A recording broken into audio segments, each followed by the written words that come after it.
Ayan. Good morning world. Tayo po mag-jogging ngayong umaga. Ay, ganda.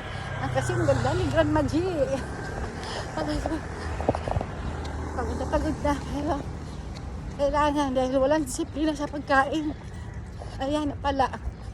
Mirisi ka Grandma G. Kung may disiplina sa pagkain sa katawan, hindi tayo magkapatayo ng takbo ngayon. Ang bilis lumapagod ng farmers.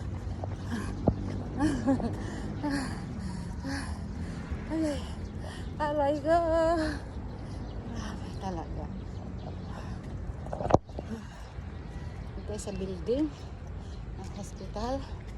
Nasa kami at siyak. Grabe. My goodness. Kapatid, where na? Ang layo ko na. Baga kapatid.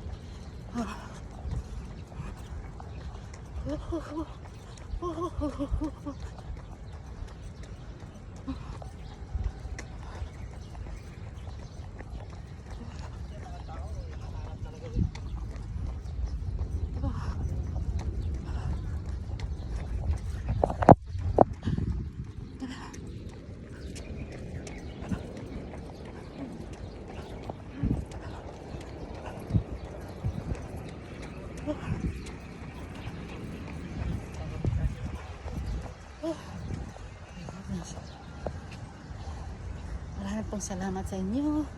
Kasi Grandma G ang inyong lingkod. Ay, Doggy.